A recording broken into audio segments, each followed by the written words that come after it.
헬로. 자, 오늘은 변기 포텐셜 계속 이어서 우리가 공부를 해보도록 하겠습니다. 자, 공간에 어떻게든 차지가 분포해 있다고 해보겠습니다. 공간에 전기장을 만들지요. 이 전기장은 온 공간을 가득 채우게 되는 그 필드입니다. 그리고 이것을 스케일량으로 우리가 전기 포텐셜로 이렇게 표현할 수도 있다고 했습니다. 즉, 공간에 차지가 있으면 공간에 포텐셜을 만들고 그리고 포텐셜의 그레디언트에 해당하는 만큼 전기장이 형성되는 것입니다. 이 관계에 대해서 다시 한번 복습을 해보면 우리가 전기장이 한 일은 그래서 우리가 W이라고 쓴다면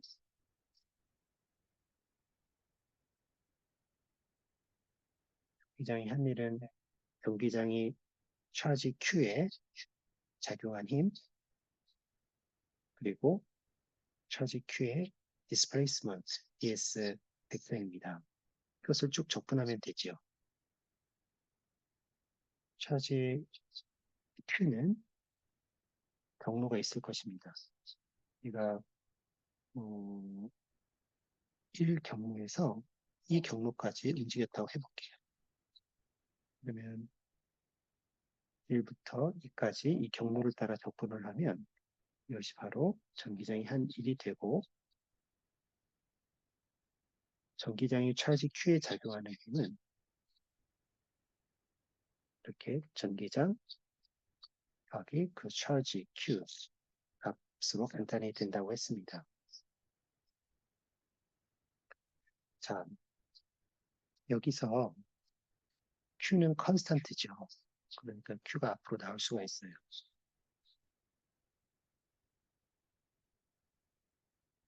그리고 전기장이 한 일은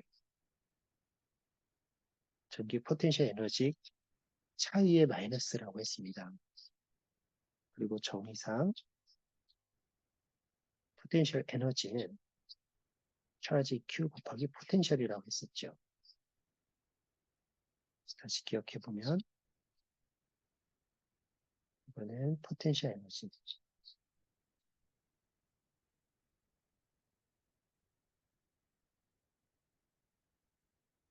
그리고 이것은 포텐셜입니다.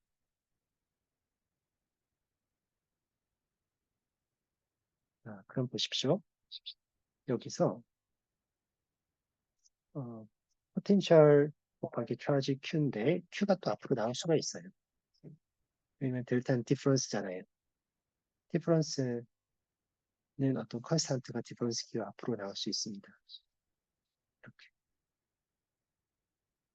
자, 그러면 여기서 아, 자, 이거 V입니다. BV. 그러니까 델타 V 포텐셜의 차이는 마이너스 electric field dot displacement 그리고 경로를 1에서 2까지 쭉 적분한 것만큼 포텐셜 차이가 나타나는 것입니다.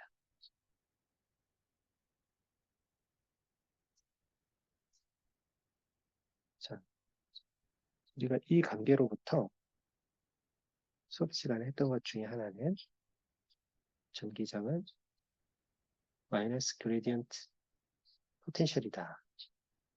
이것 했었고요. 이것을 우리가 특별히 1D에 대해서 적용을 하면 전기장은 마이너스 dV ds다. 이것도 우리가 기억을 해뒀으면 좋겠습니다. 이런 내용을 바탕으로 예제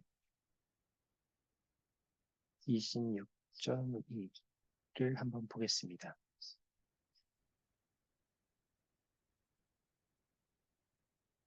자, 이 예제에서는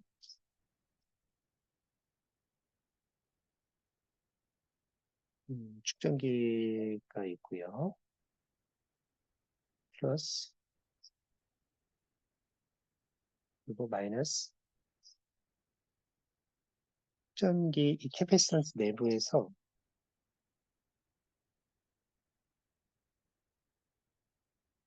포텐셜을 구하라. 이게 문제입니다. 자, 포텐셜이 어떻게 형성되어 있을까? 먼저 전기장은 플러스 charged surface에서 마이너스 charged surface로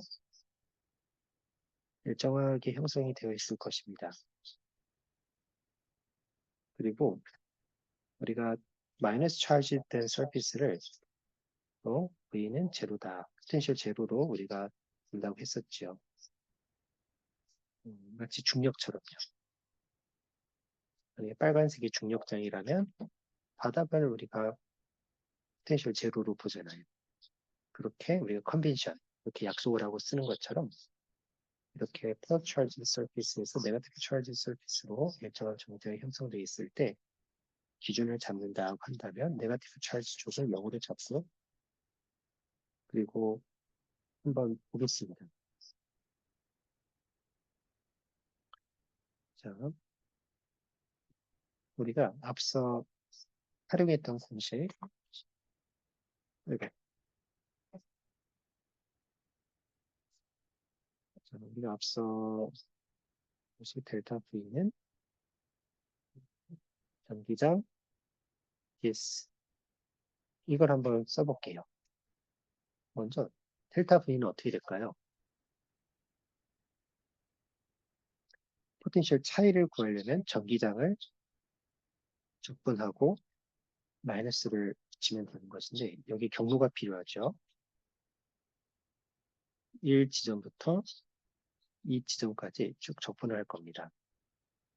여기서는 경로를 어떻게 지정할 거냐면 뭐 이것도 그냥 뭐 아무렇게나 정해도 사실은 되는 건데 그 포텐셜 제로인 지점부터 제가 지금 파란색으로 표기하는 이 부분 그래서 여기 S라고 좌표를 한번 써볼게요. 그러면 포텐셜 제로인 지점이 S가 제로이고 플러스 차지드 서피스 쪽으로 S가 점점 증가하는 그런 코디네이트를 잡아보겠습니다. 그렇다면 여기서 전기장이 일정하죠. 그래서 경로도 직선 경로로 잡겠습니다. 직선 경로가 아니더라도 사실은 여기 내적 기호가 있기 때문에 관계는 없지만 뭐 경로는 내 맘대로 잡는 거니까 뭐 직선 경로로 1지점부터 2지점까지 제가 지금 보라색으로 표기하는 부분입니다. 1지점부터 어떤 2지점까지 한번 접근을 해보겠습니다. 자, 그러면은 1부터 2까지 전기장은 항상 일정이에요. 크기도 일정하고 방향도 일정하고 전기장의 방향과 DS, 디스플레이스먼트의 방향이 어떤가요? 서로 반대입니다. 그러니까 이 DS는 지금 여기 빨간색이 전기장이잖아요. 전기장의 방향과 DS의 방향 우리가 지금 경로를 1부터 2까지 있기 때문에 서로 반대예요. 그러니까 내적의 공식을 생각해 본다면 이것은 이 ds 코사인 세타 코사인 세타가 파이인 거죠. 그러니까 코사인 파이는 마이너스 1입니다. 1인 지점에서 0인 지점부터 s가 s까지 그런 거예요. 그러면 경기장은 컨스탄트이기 때문에 이 s 빼기 0, ES가 돼버립니다. 포텐셜 차이는 얼마일까요? 1부터 2까지 경로를 움직였으니까 2 지점에서의 차이 빼기 1 지점에서의 차이. 아니죠. 2 지점에서의 포텐셜 빼기 1 지점에서의 포텐셜. 그게 바로 델타의 의미입니다. 델타라는 기호는 항상 나중 상태에서 처음 상태를 빼는 거예요.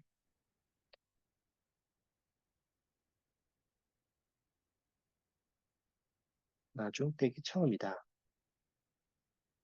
1부터 2까지 경로를 쭉 적분했다면 이 지점에서의 포텐셜 빼기 1 지점에서의 포텐셜이 되겠습니다.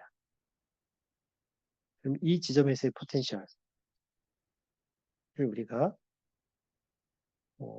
S 위치에서의 포텐셜이라고 그러고요. 1 지점에서의 포텐셜은 우리가 네거티브 차지 서피스에서 출발했기 때문에 제로입니다. 따라서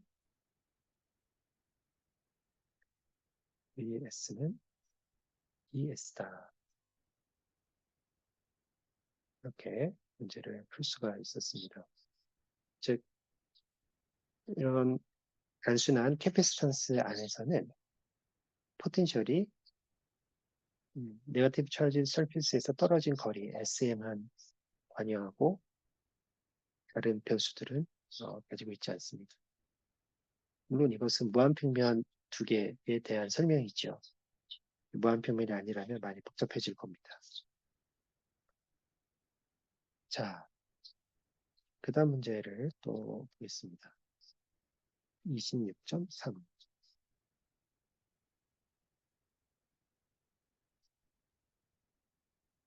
그 다음 예제를 보면요. 이게 지난 시간에 우리가 풀었던 문제인데, 이게 XY 평면이 있어요. X, Y, Z 평면이 있습니다. Z축이 있습니다. Z축 한 점을 우리가 지라고 있을 때, 그리고 여기 원형 고리가 놓여져 있을 때, 원형 고리의 중심이 이 원형 고리의 중심이 Z축이 원형 고리의 중심을 통과하도록 이런 상황에서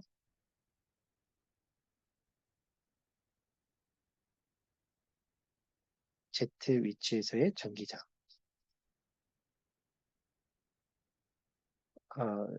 전기장이죠. 이것을 구하라가 문제입니다. Z 위치에서의 전기장. 자, 이건 우리가 뭘 사용할까 하면은 위에서 보면 어떤 지점에서의 전기장은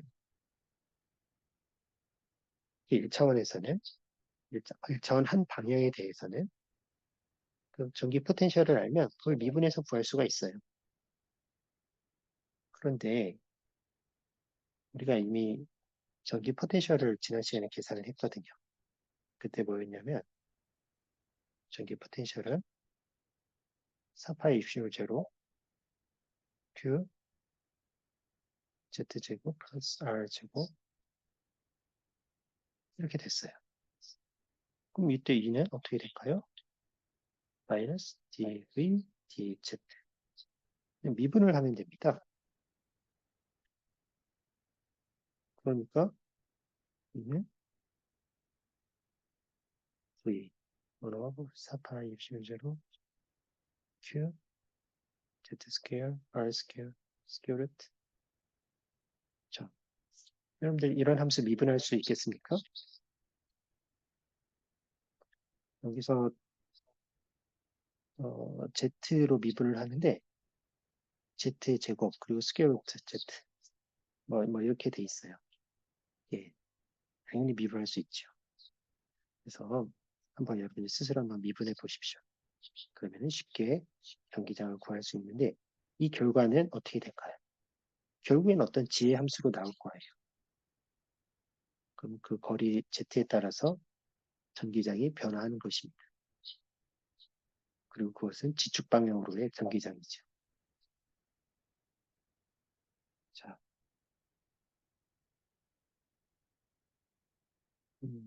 26.4 예제도 한번 보겠습니다. 제가 앞서 문제에서 끝까지 계산을 안 했지만 미분 계산은 여러분들이 또 직접 해봐야 됩니다. 그래야 익숙해지고 그래야 실력이 늘 수가 있어요. 예제 26.4번을 보면 여기에는 포텐셜이 x축에 대한 함수로 주어져 있네요. 그냥 뭐 그림으로 주어졌습니다. 뭐 이런 거예요.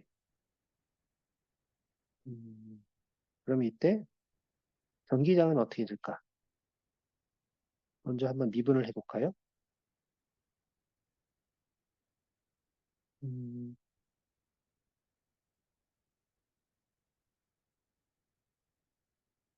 자, 여기서 일정한 기울기, 포지티브 기울기가 있으니까 이렇게 될 거고요. 여기 평평한 면에서는 기울기가 제로죠. 그래서 이렇게 될 거고. 여기는 기울기가 마이너스네요. 슬롭이 0보다 작습니다. 이런 식으로 되겠네요. 이게 바로 포텐셜을 미분한 값이고, 자, 전기장은 포텐셜을 미분해서 마이너스 사인을 앞에 넣어야 됩니다. 그러니까 전기장은 마이너스 dv over dz 의 마이너스까지. 그렇다면 어떻게 될까요? 이걸 마이너스, 위에 그래프에서 마이너스를 취하니까 이렇게 될 겁니다.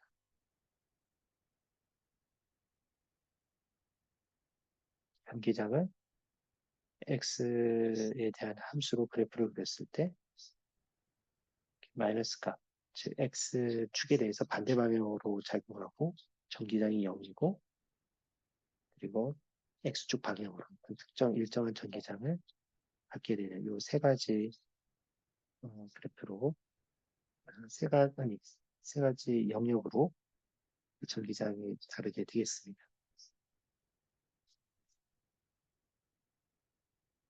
자,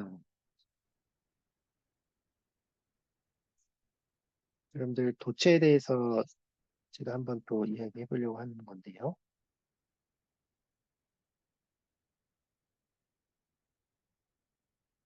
자, 여기 도체가 있다고 해볼게요. 음,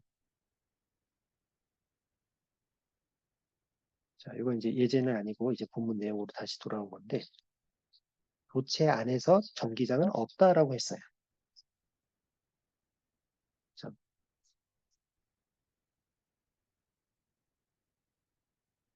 도체 안에서 전기장이 없다면 포텐셜은 어떻게 될까요? 자, 보세요. 전기장은 STV over T 어떤 방향으로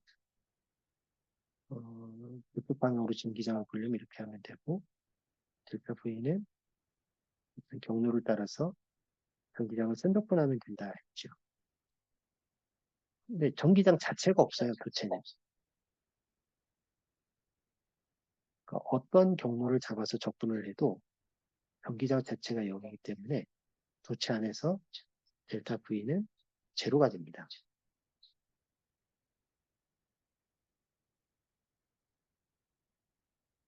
도체 안에서 포텐셜의 차이가 없어요.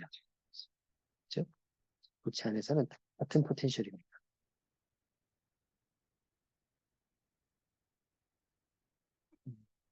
포텐셜 차이가 없다는 말은 도체 안에서 그렇고요. 도체 표면에서는 어떨까요? 그래서 다 같은 포텐셜이에요. 표면에서 포텐셜이 다르다면, 자, 여기 표시하는 것처럼, 만약에 포텐셜이 1지점하고 2지점하고 포텐셜이 다르다. 그러면은 그레디언트, 포텐셜의 미분값이 발생하게 되잖아요. 그럼 그쪽으로 또 전기장이 형성되잖아요. 포텐셜은 표면에서 차이가 있을 수가 없습니다. 차이가 있다면 그쪽 방향으로 전기장이 형성될 것이고, 그것은 이퀄리브리엄 상태에서의 도체를 가정하고 있는 게 아니죠. 지금 우리는 평형 상태에서 도체가 어떠한가를 말하고 있는 것인데, 평형 상태에서는 표면에 포텐셜 차이가 있으면 안 됩니다. 왜냐면 그쪽으로 차이가 있다면 전기장이 발생할 것이고, 전기장이 있다면 일렉트릭 차지들이 그쪽으로 또 움직일 거예요. 그거는 평형 상태가 아니죠. 움직일 거 다 움직이고, 시간이 한참 지나서 평형 상태가 됐다면, 이 컨덕터의 표면은 다 동일한 포텐셜이어야 돼요.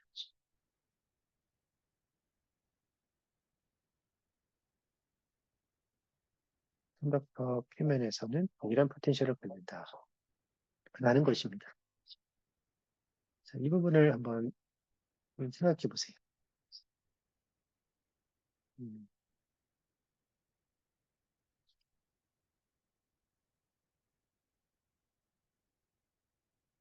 자, 이상하지 않죠?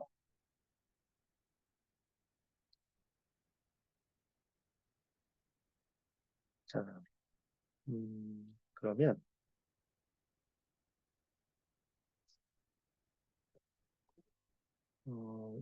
그 다음으로 생각해 볼 거는 그리고 우리가 또 이전에는 말하기를 어떤 넷 차지가 있다면 그것은 도체 서피스에만 있어야 된다. 그런 얘기를 했어요. 만약에 여기 플러스 차지들이 있다. 그럼 서피스에만 있는 거예요. 지금 말하는 건 넷 차지입니다. 그런데 특별히 이런 모서리 부분의 특징이 뭔가 하면은 그 커버처가 큰 거죠. 표면에 갑자기 표면이 구부러지고 어, 이런 상황이라면 자, 전기장이 그쪽에서 확대가 돼요. 전기장은 표면이 항상 수직인 방향으로 있다고 했었는데 이렇게 어, 많이 굽어진 평면 상에서 전기장이 최대가 됩니다. 왜 그럴까요? 이거는 우리 지난 시간에 스피어에 대해서 전기장을 구하는 것이 있었거든요. 스피어 반경이 R0다, R이다. 그러면 그때 전기장은 포텐셜을 R로 나눈 거. 표면 포텐셜을 우리가 V0라고 한다면 이렇게 됐었어요. 즉 동일한 포텐셜에 대해서 R값 반경이 작으면 전기장은 더 커집니다. 제가 지금 이 퍼프로 표현하는 부분 이런 부분이 효과적으로 R값이 굉장히 작은 거예요. Radius of curvature 표면을 기술하는 그런 커버처럼 그러는데 기하학적인 양이죠. 이 기하학적인 양 R이 작으면 전기장은 커집니다. 이런 스피어에 대해서 했던 것을 조금 더 확장해서 이런 스피어가 아니더라도 이런 이미 쉐입을 가진 조체에 대해서 적용해 본다면 이렇게 표면의 커버처 큰 부분에서 전기장이 커질 것이다 라고 우리가 객관적으로 생각해 볼 수 있겠습니다.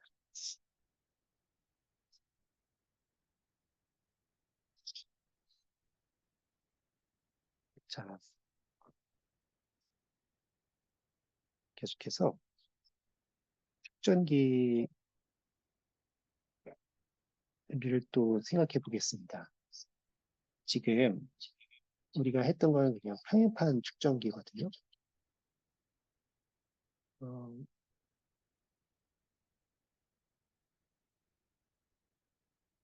아이고, 화면이 조금 움직였네요. 자, 평행판 특성인데 사실은 이 평행판일 필요도 없어요. 이미 쉐입을 가진 두 개의 도체. 한쪽이 플러스 Q, 다른 한쪽이 마이너스 Q. 또는 그 반대. 어떤 도체가 두 개가 있고 서로 다른 크기, 여기서 말하는 건 도체의 크기가 같을 필요도 없고요. 도체의 쉐입이 같을 필요도 없어요. 그냥 하나가 마이너스 Q, 다른 하나가 플러스 Q로 대전된 그런 도체가 있다면 둘 사이에서는 축변기, 이 둘은 축변기 시스템이 되는 것입니다. 제가 이미 쉐입을 했기 때문에 지금 하는 것은 평행판 두 개가 있는 축전기에 대해서도 성립하는 것입니다. 도체이기 때문에 이 표면 포텐셜 오른쪽에 있는 것, 그리고 왼쪽에 있는 것, 플러스 쪽에 있는 포텐셜, 그리고 네거티브 찰지가 있는 포텐셜 두 개의 차이, 델타 V는 아마도 Q에 비례할 것입니다. 즉, 어떤 비례상수가 있을 텐데 그 비례상수를 다 고려를 해서 우리가 Q는 C 델타 V다. 이렇게 해서 C, 캐패시턴스를 정의를 합니다. 이 캐패시턴스는 도체의 두 개의 도체가 이루는 이 시스템의 특별한 기하학적인 양이 되는 거죠. 이 캐패시턴스가 이렇게 정의가 됩니다. 그리고요, 편의상 델타 V를 보통 그냥 CV 이렇게 쓰기도 해요. 뭐 포텐셜의 차이인데 한쪽을 뭐 제로로 두고 다른 한쪽을 제로에 대해서 다른 한쪽에 대해서 얼마나 크냐 작으냐 음, 그렇게 판단하면 되니까 델타 V를 그냥 V로 쓰기도 한다. 라는 것입니다. 지금 한 이야기는 어떤 도체의 특별한 쉐입을 가정하지 않고 그냥 두 개의 도체가 있는 상황에서 크기는 같고 부호는 반대의 두 개의 차지가 있는 경우를 모든 경우를 포함해서 하는 말이었습니다. 그렇다면 여기서 평행판 두 개가 있는 축전기를 고려한다면 둘 사이 거리가 D만큼 떨어져 있고 에어리어가 A라고 해보겠습니다. 한쪽이 플러스 Q, 한쪽이 마이너스 Q. 보통 생각하듯이 그럼 이제 전기장이 이 안에 형성이 되죠. 자, 이때 캐패시턴스는 어떻게 되냐면 에어리어에 비례하고 두 도체 판 사이 떨어진 거리 D에 반비례합니다. 그리고 비례상수 입시는 제로 유전율이 있는데요. 이 유전율은 이 안에 있는 물질 그게 이 판 사이에 있는 물질에 관여하는 것입니다. 그게 판 사이의 물질이 만약에 진공이라면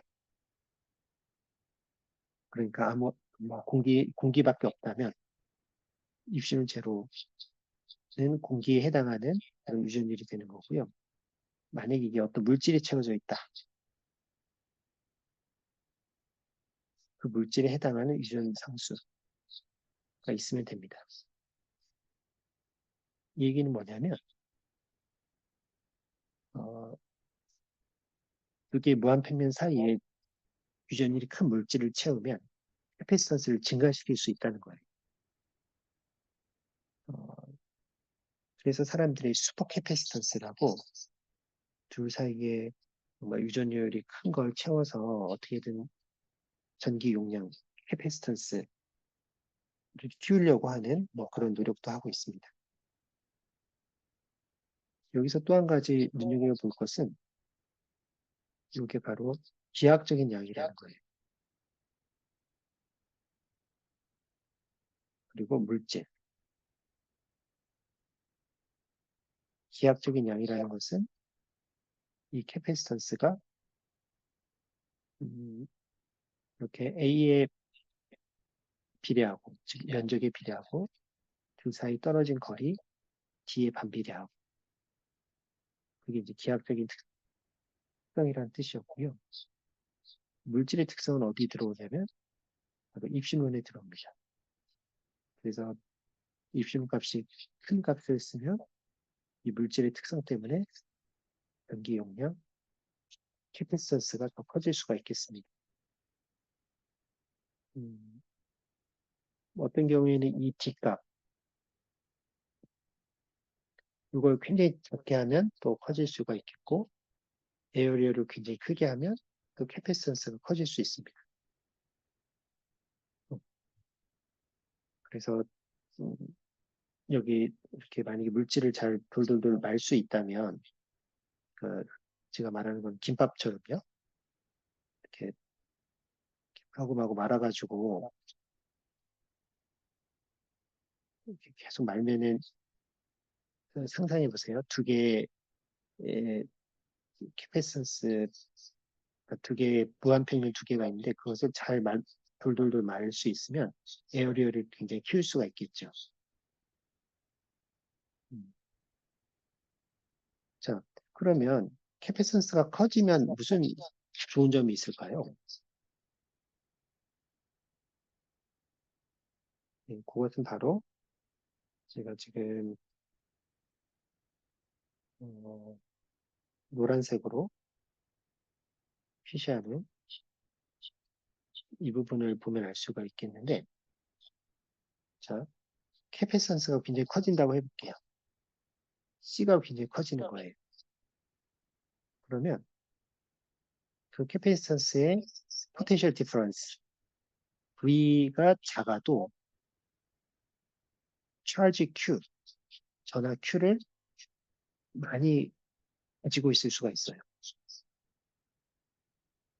전기 용량 C 값이 커지면 같은 포텐셜 차이를 줘도 어, 같은 포텐셜 차이에 대하여 charge 값이 높아질 수 있다라는 것입니다.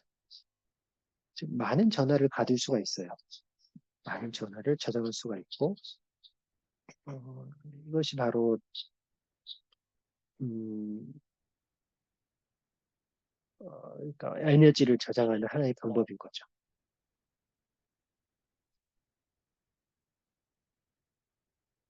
자, 그다음 우리 예제 26.6이 있는데요. 이거 한번 풀어보세요. 뭐 무한평면 패스턴스가 있고 두 사이 거리 D가 0.05mm라고 합니다. 그러면 이때 넓이를 어떻게 해야 어떤 우리가 원하는 전기 용량을 가질까? 전기 용량은 이 두 사이 물질이 없다면 두 편 사이의 물질이 없다면 그건 공기 유전율 쓰고 어, 그리고 떨어진 거리 D값을 알면 되는 것이고 우리가 원하는 전기 용량을 맞추기 위해서 이 에어리어가 그런 결정이 될 것입니다. 에어리어는 이렇게 되겠네요. 이렇게 해서 쭉 계산을 하면 우리가 원하는 전기 용량을 맞추기 위해서 축적기의 면적을 또 구해 볼 수가 있겠습니다. 자, 이번에는 측정기의 덧셈과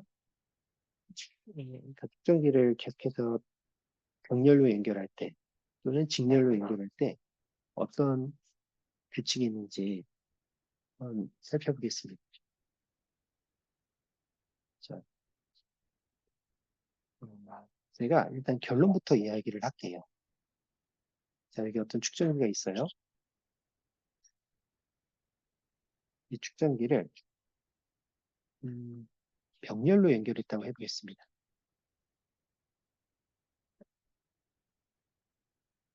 이게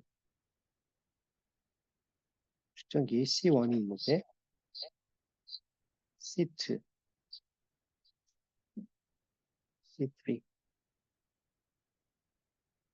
병렬로 연결했다고 해볼게요. 이 모든 측정기에 다 동일한 포텐셜 디퍼런스 V가 작용합니다. 이때 효과적인 캐패시턴스는 그러니까 이퀴밸런트 캐패시턴스 C는 C1 더하기 C2 더하기 C3입니다. 간단하죠? 그냥 대수적으로 더하면 되겠습니다. 이걸 증명하기 전에 그것도 그럴 것이 당연하게 직관적으로 그런 것이 캐패시턴스는 앞에 봤던 것처럼 면적에 비례하잖아요. 여기 서로 다른 캐패시턴스 3개가 있는데 걔네들이 다 이제 붙여놓은 겁니다. 그러면 면적이 계속해서 증가하기 때문에 세개 전체 이퀴밸런트 캐패시턴스는 각각 캐패시턴스를 더한 것과 다를 수가 없어요. 다 같게 됩니다. 반면 병렬로 연결하면 어떻게 될까?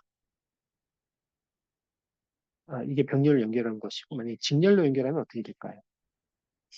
직렬로 연결한다는 거는 이제 이렇게 연결을 하는 거죠.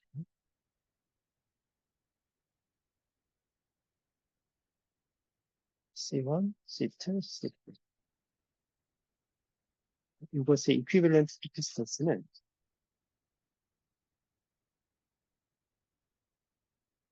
C라고 한다면 어떤 규칙이 성립하냐면 C1분의 1은 C 이퀴밸런트 캐패시턴스 분의 1은 1 over C1, 1 over C2, 1 over C3를 더한 것과 같아요.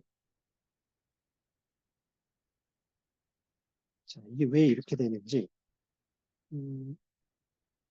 증명을 한번 해보도록 하겠습니다. 먼저 제 결론을 먼저 얘기했는데 사실 이렇게 더하기를 병렬, 직렬에 대해서 하는 거는 나중에 저항에 대해서도 병렬 연결, 직렬 연결, 이퀴밸런스 레지스턴스를 구할 때도 또 나오는데 사실은 이것과는 또 반대입니다. 그런데 증명하는 방법은 다 같아요. 지금 한번 증명을 해보도록 하겠습니다. 먼저 병렬 연결이 있고 위에 케이스죠. 지금 화면에서 보이는 위쪽 케이스에 대해서 생각을 해본다면 자, 각각의 캐패시턴스에는 동일한 포텐셜 디퍼런스 G가 작용합니다. 우리가 캐패시턴스에 대해서는 Q는 C, V가 이 포뮬라가 맞는다고 했는데 각각의 캐패시턴스에 이 포뮬라를 적용해 볼게요. 그러면은 Q1은 C1, V, 또 Q2는 C2, V, Q3는 C3, V. 여기서 V는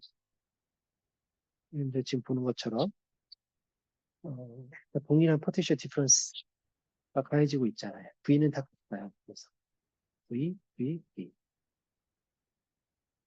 자, 그러면 전체 전하는 만약에 이것에 대한 이퀴밸런스 캐패시턴스다.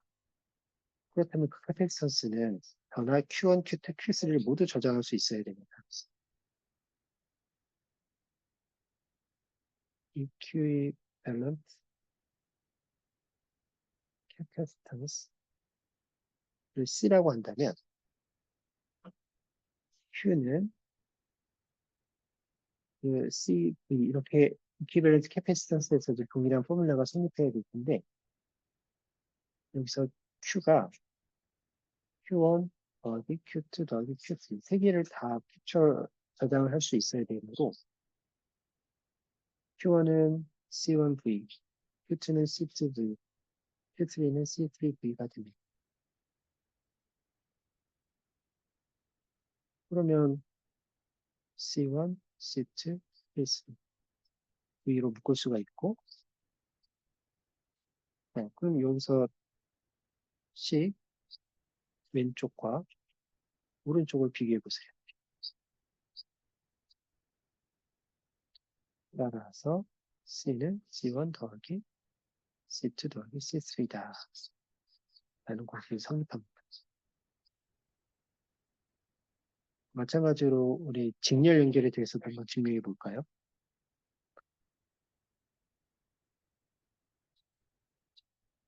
직렬 연결에 대해서도 비슷하게 의존을 할 수가 있는데, 어, 직렬 연결에서의 특징은 뭔가 하면은, 여기 캐패시턴스에 저장되는 전하 Q가 한쪽이 플러스 Q다. 다른 쪽은 또 마이너스 Q. 또 다른 쪽은 플러스 Q, 마이너스 Q, 플러스 Q, 마이너스 Q. 이 직렬 연결된 캐패시턴스 이 시스템 안에서 저장할 수 있는 전하량은 그냥 Q입니다. 따라서 우리가 이 equivalent circuit, 어, 지금 이렇게 이 오른쪽 왼쪽에 있는 이 직렬 연결된 캐패시턴스 시스템하고 equivalent circuit을 생각하면 오른쪽인데 오른쪽에서도 여전히 Q는 CV를 만족하고 싶거든요. 이렇게 우리가 음, 포뮬러를 만들고 싶은 건데, 자, C는 Q는 CV에서 자 보세요. 그러면 음, 자 여기서 자 음,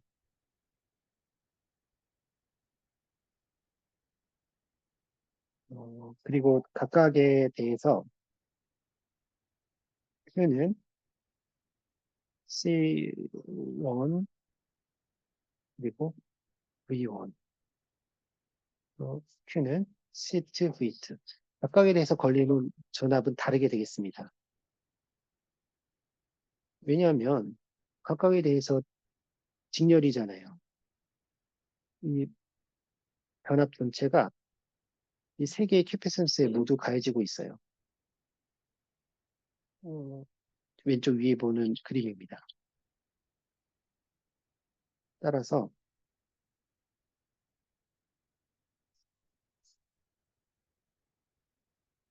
자, 이때는 우리가 포뮬러를 어떻게 써야 되냐면 V는 C분의 Q인데 V1 더하기 V2 더하기 V3다. 세 개의 캐패시턴스의 각각의 전압 차이가 전체 전압 차이다. 그런데 V1은 Q 오버 C1, V2는 Q 오버 C2, V3는 Q 오버 C3. 따라서 왼 제가 지금 하이라이트하는 식 두 개를 비교를 하면 따라서 C분의 1은 1 오버 C1, 1 오버 C2, 1 오버 C3가 되겠습니다. 이렇게 증명을 하고요. 뭐 이런 비슷한 방식으로 나중에 레지스턴스에 대해서도 또 증명을 합니다. 자, 여기서 정말 재밌는 피직스 하나를 좀 해보고 싶어요. 캐패시턴스에 이렇게 그, 아이고, 아이고, 이 조절을 좀 이 정도 그림의 여러분들 보기가 편리하죠.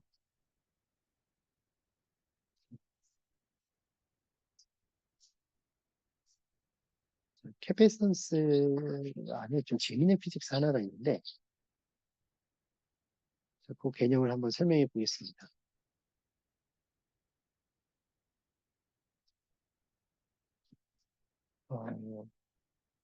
여기 도체 두 개가 있어요. 그리고 그것을 도체 두 개, 한쪽에는 플러스 Q, 다른 쪽에 마이너스 Q. 처음에 중성이었던 애들을 이렇게 대전을 시켜보겠습니다. 중성이었던 것들을 대전을 시키려고 그러면은 일렉트론들을 하나씩 하나씩 빼서 변화 Q를 하나씩 하나씩 빼서 한쪽에서 다른 쪽으로 이동을 시켜야 돼요. 그 과정을 한번 생각해 볼게요. 뭐 이렇게 두 개의 컨덕터가 있다고 해서 두 개가 갑자기 찰지 플러스 Q, 마이너스 Q로 찰지가 세퍼레이트 되는 게 아니라 누군가 일을 해줘야 되잖아요. 그 하는 일이 얼마나 되는가를 한번 살펴보려고 합니다. 그래서 만약에 음,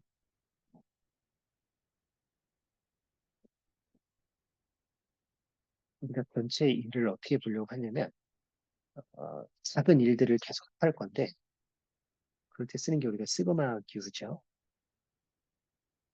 자, 컨덕터에서 어떤 전화 Q를 한쪽으로 옮겨 볼게요. 델타 Q, 아주 작은 전화 하나를 옮겨 보겠습니다. 뭐 어떻게 옮기는가는 뭐 저도 잘 모르겠어요. 그냥 이 안에는 전기장이 형성돼 있잖아요. 빨간색으로 지금 표시하는 부분, 전기장이 형성돼 있기 때문에 전기장을 통과해서 어떤 전화 Q를 옮겨줘야 돼요. 어떤 중간 과정을 제가 이야기하는 것입니다. 처음에는 뭐 당연히 처음에는 네 차지가 둘 다 제로였다. 처음에 전화를 옮길 때는 어렵지 않아요.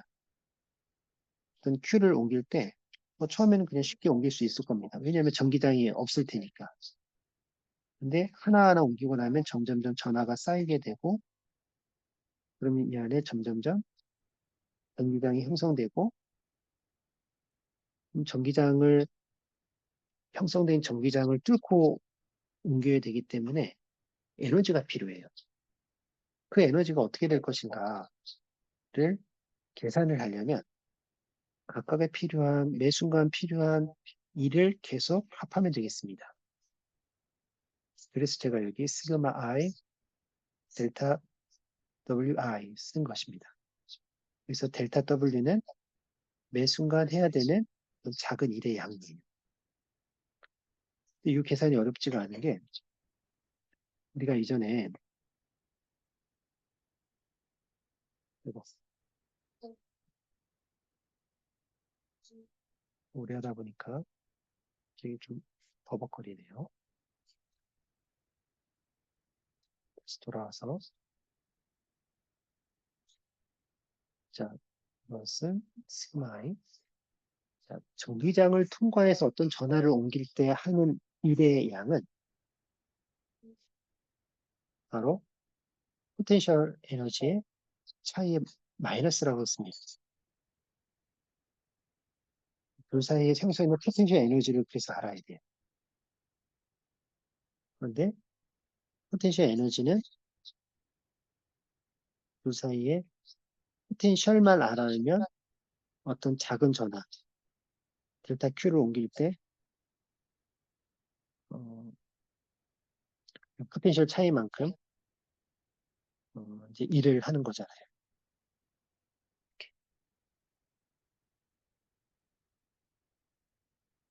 그런데 어떤 작은 전하 델타 Q는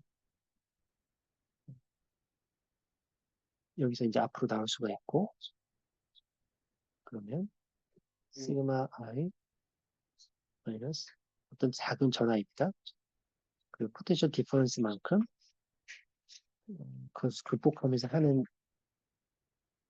양 이것이 바로 델타 WI입니다. 무슨 말이냐면 매 순간 작은 전하 델타 Q를 옮길 때 포텐셜 디퍼런스 델타 VI만큼 그걸 극복하고 옮겨야 되기 때문에 에너지가 필요하다고 해요. 그런데 자, 생각해 보세요. 여기서 포텐셜 차이는 이 패럴렐 이 두 개의 무한평면 둘 사이의 관계에서도 그렇고 아니면은 뭐 임의의 캐패시턴스에 대해서도 그렇고 Q는 CV, 즉 V는 C분의 Q, Q over C입니다. 이런 어, 이게 바로 둘 사이의 두 컨덕터 사이의 포텐셜 디퍼런스이죠. 그래서 제가 앞서 설명하기를 델타 V 대신 뭐 델타 V 대신 델타 V를 해도 되고 포텐셜 차이니까 한쪽을 0으로 두면 그걸 V 뭐 이렇게 써도 되고 이런 관계식을 적용해 본다면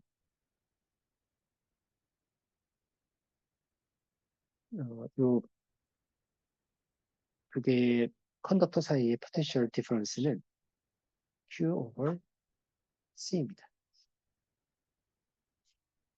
어, 그렇다면 어, 참고적으로 제가 BQ를 썼는데 이 스몰 q를 쓰겠습니다. 아까 q가 있는 것이고 그 q에 대해서 전기장이 형성되어 있고 그 전기장을 뚫고 작은 전압 차이 델타 q를 또 옮기는 거예요. 이런 상황에서 이 시그마 q가 의미하는 바가 무엇입니까? 다시 한번 적으면 W는 시그마 i 마이너스 C분의 Q 델타 Q. C는 컨스탄트고요. Q 델타 Q를 쭉 합한다.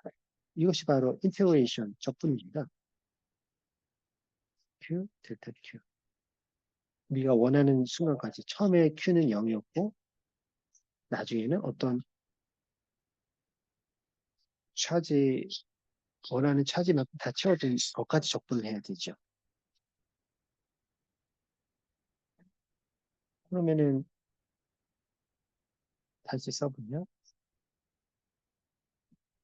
Q, DQ 뭐 이런 적분을 쉽습니다. 2분의 Q의 제곱 Q까지 따라서 2C Q의 제곱입니다. 음,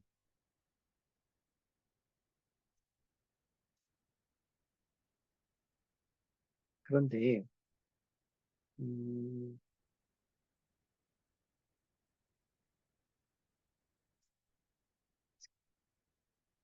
음,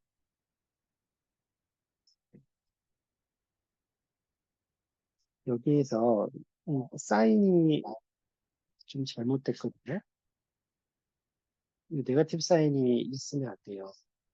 원하는 Q만큼 우리가 옮겼기 때문에 입을 1을 하되 우리가 한 일은 포지티브 밸류드이어야 됩니다. 우리가 일을 했잖아요. 일을 했는데 한 일이 네거티브 사인을 갖는다. 이 얘기는 일을 안 한 거죠. 이거. 우리 일을 누군가로부터 받은 셈이 되는데 이 뜻이 뭐냐면 지금 제가 어딘가에서 물리적으로 이 네거티브 사인을 좀 지워줬어야 됩니다. 어디서 지워야 되냐면 여기서 델타 Q가 뭘까? 음, 음, 작은 전화 변화량을 의미하는 것인데 어, 일 자체가 플러스 값이어야 돼요. 포텐셜 에너지 변화량의 마이너스. 그 포텐셜 에너지 그 지금의 경우에는 델타 Q를 포텐셜이 작은 곳에서 큰 곳으로 이동시키는 거예요. 가만히 놔두면 물은 위에서 아래로 흐르잖아요. 근데 그걸 거꾸로 물을 아래에서 위로 쭉 올린다고 생각하면 일을 해야 되는 거죠. 그 상황이 돼야 되는 것입니다. 그리고 델타 Q를 포텐셜이 작은 곳에서 위쪽으로 옮겨줘야 돼요. 그러면은 포텐셜 차이만 본다면 나중 포텐셜이 더 높아야 되고요. 처음 포텐셜을 좀 작아야 돼요. 어, 그러면은 어떻게 되겠습니까?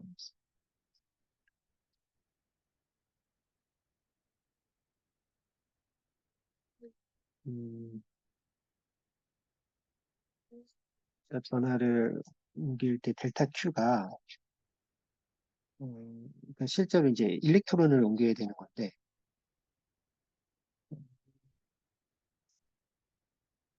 델타 Q 자체가 일단 마이너스가 돼버리네요. 일렉트론을 실제 옮겨야 되니까. 음, 그렇게 생각해도 되고 또는 음, 한 일은 포텐셜 에너지 차이의 마이너스니까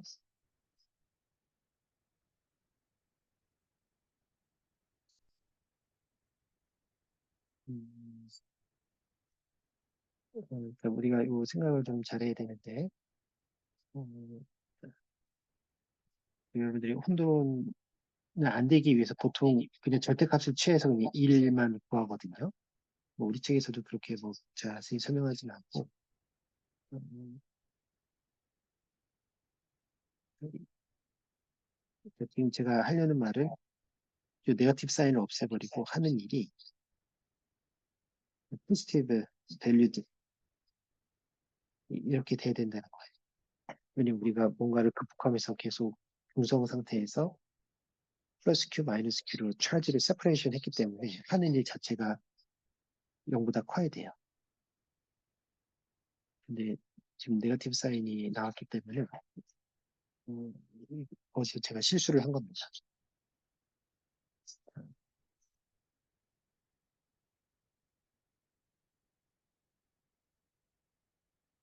만약에 Q 차지를 생겼다면 여기서 델타 Q가 만약에 0보다 작다면은 고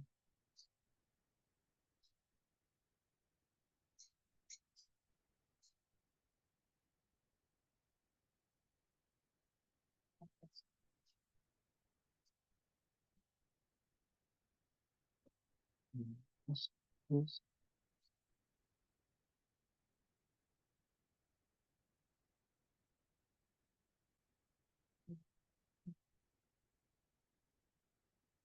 차이는 플러스 Q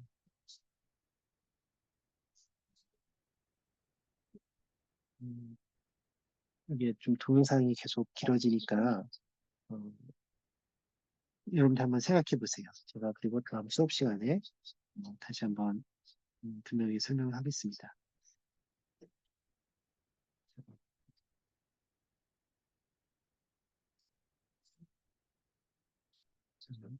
그래서 여기서 우리가 한 단계만 더 나가보겠습니다. 어떤 일을 했다는 거는 그 일한 결과로 지금 뭐가 생긴 거냐면 차지가 세퍼레이션 됐고 그 안에 일렉트릭 필드 장이 형성됐어요. 어, 특정기에 저장된 에너지를 다시 한번 표현해 보겠습니다.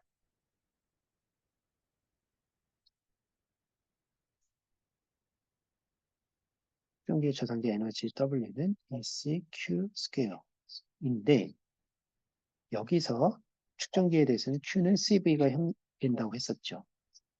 그러니까 Q는 C 제곱 V 제곱. 그런데요, 측정기에서는 또 페인판이라고 한다면 V는 ES 떨어진 거리인데 전체 텐션 디퍼런스는 ET. 측정기 사이 거리가 C라고 한다면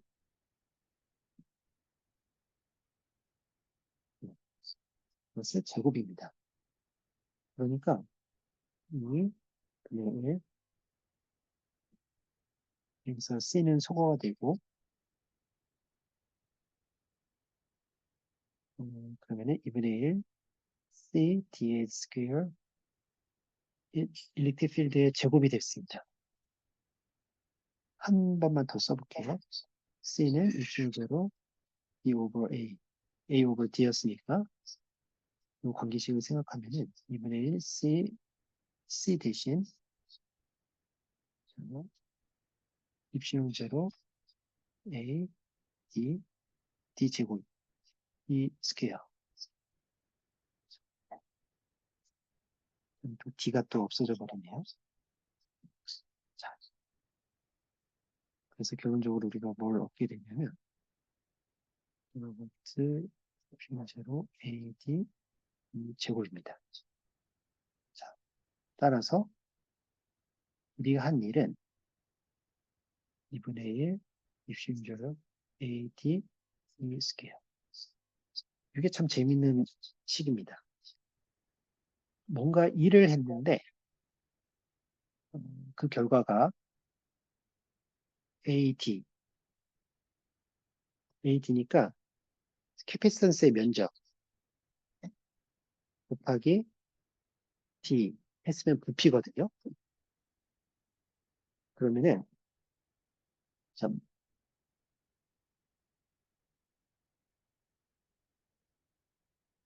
이런 식입니다. 어떤 부피에다가 뭘 곱했더니 그건 에너지 한 일이 돼버렸어요. 여기서 에너지 밀도라는 개념이 나옵니다. 에너지 덴시티.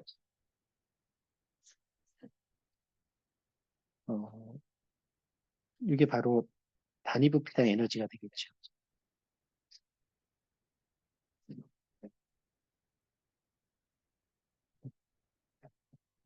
즉,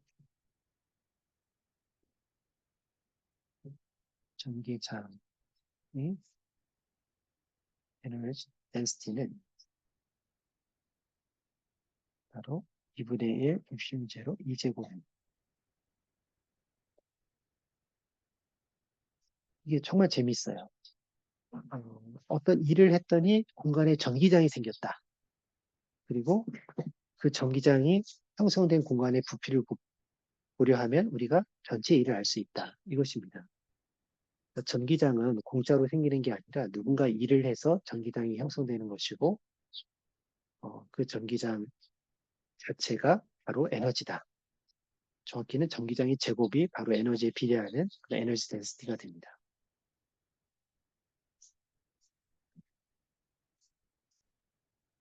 그래서 빛 에너지라고 말할 때 빛도 사실은 전기장과 자기장이 오실레이션 하는 그런 시스템이거든요.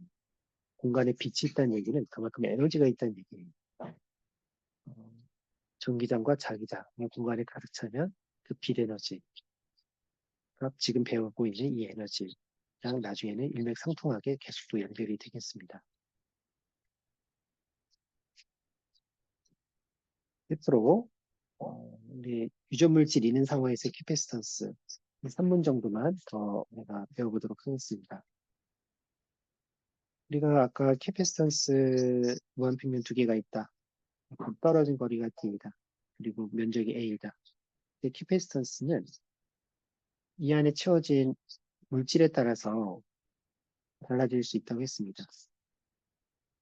D라는 공간 안에 그 물질에 따라서 이 A, D, 입실론. 여기서 입실론은 물질에 따라 다른데요. 어, 이제 공기에 대한 유전율보다도 예를 들면 물이다. 그러면 80배가 더 커요. 그래서 보통 유전율을 이렇게 카파 컨스탄트를 둬서 이렇게 정의를 합니다. 이게 무슨 말이냐면 이 카파라는 양은 어떤 컨스탄트예요. 이제 그 물질에 따라서 카파 값이 더 달라진다라고 보는 겁니다. 물질에 그 유전 물질이 나오는데 여러분들 한번 보세요. 물의 경우에는 카파 값이 80입니다. 즉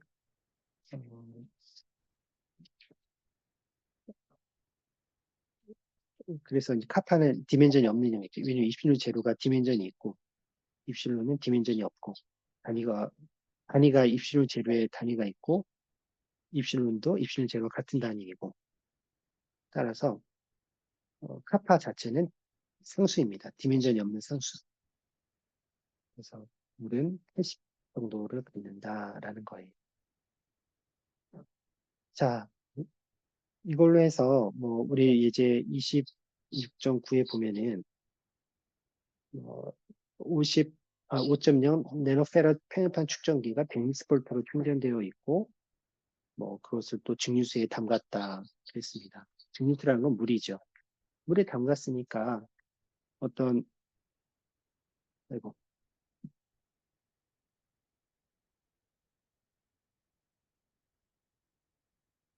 화면이 흔들렸는데 미안합니다. 캐패시턴스를 충전시켜 놓고 이 안에 물질을 바꿨다는 얘기예요. 처음엔 공기로 있다가 물로 채웠습니다. 그러면 그만큼 어, 전체 에너지가 달라지는 거죠. 그런 문제니까 여러분들 한번 풀어보십시오. 쉽게 풀릴 수 있습니다. 자, 오늘 동영상 강좌는 여기까지 하도록 하겠습니다. 여러분들 수고했습니다.